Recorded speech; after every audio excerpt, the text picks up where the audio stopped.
Let's practice some example problems of the type that we'll need to do for this week's lab.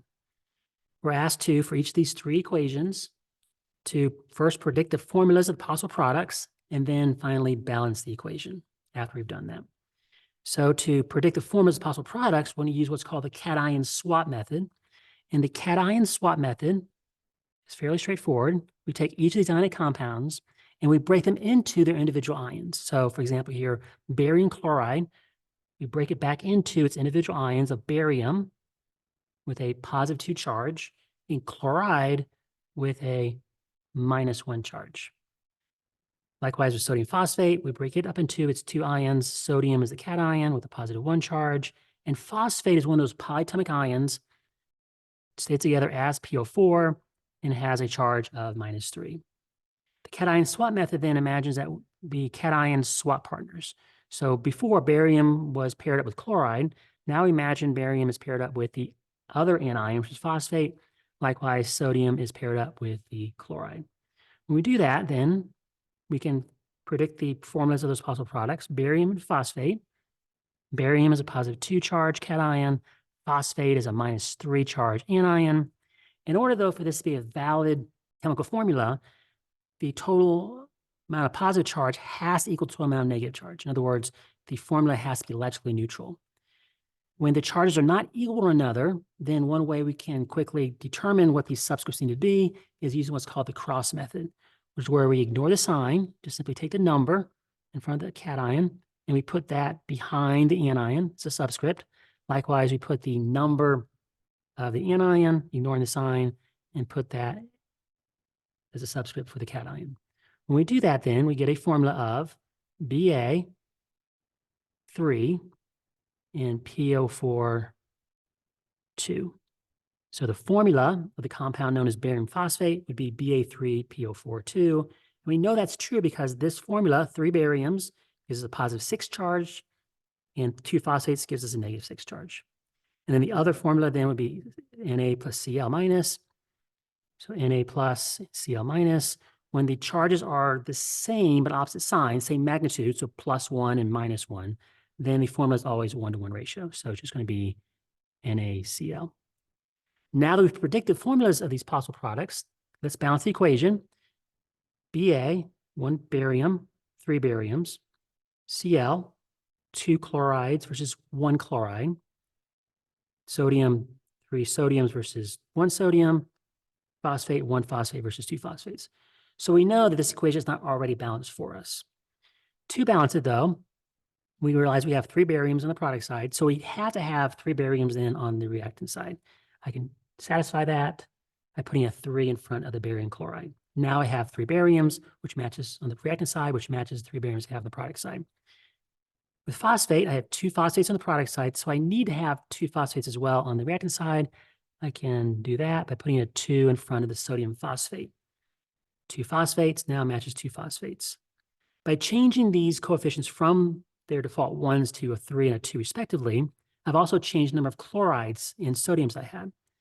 Now I have 3 times 2, 6 chlorides, and 2 times 3, 6 sodiums, versus currently 1 sodium and 1 chloride. To balance both of those at the same time, though, I can simply put a 6 in front of the sodium chloride, 6 sodiums to match 6 sodiums, 6 chlorides to match 6 chlorides. The same thing for number 2. Potassium bromide plus silver nitrate. First predict the formulas of these possible products. So using the cation swap method, potassium is +1 charge, bromide is -1 charge, silver nitrate, silver is a +1 charge, and nitrate, once again, one of those polyatomic ions, has a formula of NO3, and just as importantly, has a charge of -1. So imagine if they switch partners, we then get Ag plus Br minus. Notice they have the same magnitude of sign, +1 and -1, so it's a 1-to-1 ratio. So AgBr would be the formula of one of the products. And then the other product would be potassium and nitrate. Potassium +1, nitrate -1. Once again, +1, -1, opposite sign, but same magnitude and charge. So therefore also a 1-to-1 formula. Now that we predict the formulas of these possible products, let's balance it. We have 1 potassium, which does match 1 potassium. one bromide, which does match one bromide, one silver, which does match one silver, and finally one nitrate, which does match one nitrate. So the equation as written is already balanced for us. And finally, the number 3, we have magnesium acetate plus lithium fluoride. Using the cation swap method, magnesium acetate is Mg2+. Acetate is C2H3O2, the -1 charge, another one of those polyatomic ions. Lithium fluoride is an Li+, and fluoride is F-. Imagine they switch partners. So then the two possible products would then be magnesium and fluoride, +2 and -1. The magnitudes of the charges are not the same, so we need to use cross method to determine what those subscripts need to be. So we have 2 goes in front of the fluoride, the -1, the 1 goes in front of the magnesium. So then the formula becomes MgF2. And then the second substance would be Li+ and acetate minus. So Li+ and acetate minus, +1 with a -1. Same magnitude of charge, but opposite signs. So it's a 1-to-1 ratio. So LiC2H3O2. Now that the formulas of these possible products have been predicted, we can now balance the equation. So we have one magnesium, which does match one magnesium. 2 acetates, though, unfortunately, does not match the one acetate we already have on the product side. One lithium does match one lithium, and one fluoride does not match 2 fluorides. So to balance this, we can fix the acetates. We have 2 acetates on the reactant side.